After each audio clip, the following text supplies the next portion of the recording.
Local body ఎన్నికలపై cabinet కీలక నిర్ణయం తీసుకుంది.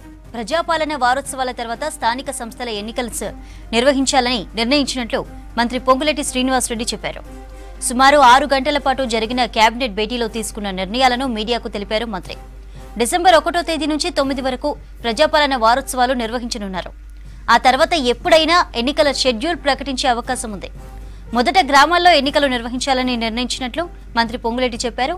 హైకోర్టు తీర్పు తర్వాత ఎంపీటీసీ, జెడ్పీటీసీ ఎన్నికలపై నిర్ణయం తీసుకోనున్నట్లు మంత్రి పొంగులేటి తెలిపారు. 50% రిజర్వేషన్లపై రిపోర్ట్ ఇవ్వాలని డెడికేషన్ కమిషన్ను మరోసారి సిఫార్సు చేశారా?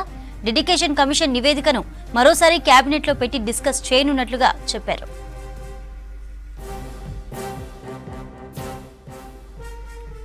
అటు బీసీలకు కాంగ్రెస్ ప్రభుత్వం 42% రిజర్వేషన్లు ఇవ్వాలని నిర్ణయించామన్నారు మంత్రి పొంగులేటి.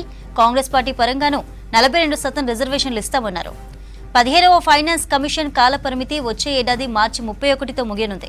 అప్పటిలోగా ఎన్నికలు పూర్తి కాకపోతే గ్రామాలకు రావాల్సిన దాదాపు 3,000 కోట్ల నిధులు కోల్పోయే ఛాన్స్ ఉంది.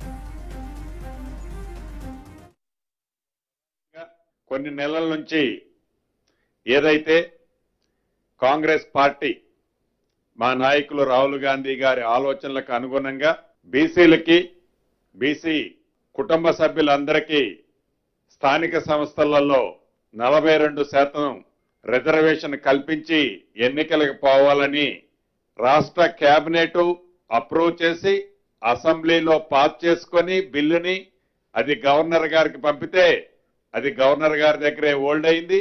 అయినా కూడా ఆర్డినెన్స్ తీసుకొచ్చి ఆర్డినెన్స్ ప్రకారం ఎలక్షన్కి పోయినప్పుడు కొంతమంది ఛాలెంజ్ చేసిన దాని ప్రకారం రాష్ట్ర హైకోర్టు దాన్ని స్టే విధించడం జరిగింది. స్టే విధించిన తర్వాత మళ్ళీ సుప్రీంకోర్టుకి ప్రభుత్వం అప్రోచ్ అవటం, ఆ కేసు సుప్రీంకోర్టులో డిస్మిస్ అయిన సంగతి కూడా మీ అందరికీ తెలిసిందే. చిత్తశుద్ధితో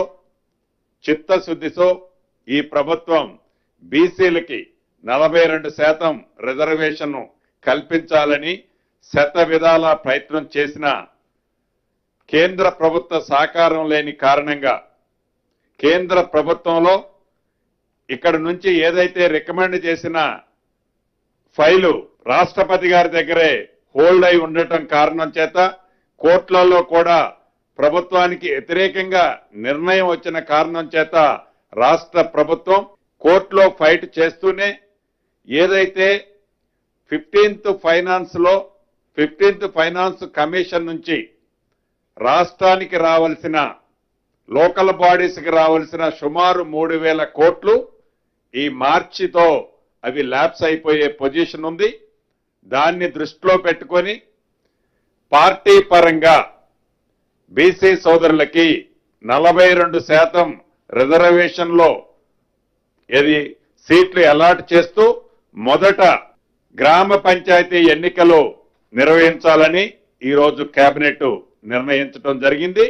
మిగిలిన ఎంపీటీసీలు, జెడ్పీటీసీలు, అదే రకంగా మున్సిపల్ కార్పొరేషన్లు అన్నీ కూడా కోర్టులో ఒక కంక్లూజన్ వచ్చిన తర్వాతనే వాటిని నిర్ణయం తీసుకోవాలని కూడా ఈరోజు రాష్ట్ర కేబినెట్లో సుదీర్ఘంగా చర్చించిన తర్వాత రాష్ట్రానికి కేంద్రం నుంచి రావాల్సిన సుమారు 3,000 కోట్లు గడిచిన 2 సంవత్సరాల నుంచి ఏవైతే ఉన్నాయో అవి కూడా యాజ్ పర్ నామ్స్ ప్రకారం మార్చితో ల్యాప్స్ అయిపోతున్న కారణంగా రాష్ట్రానికి రావాల్సిన 3,000 కోట్లు ల్యాప్స్ చేసుకోవటం ఇష్టం లేక స్థానిక సంస్థలు ఓన్లీ గ్రామ పంచాయతీ ఎన్నికలు పెట్టాలని ఈరోజు కేబినెట్ నిర్ణయించడం జరిగింది.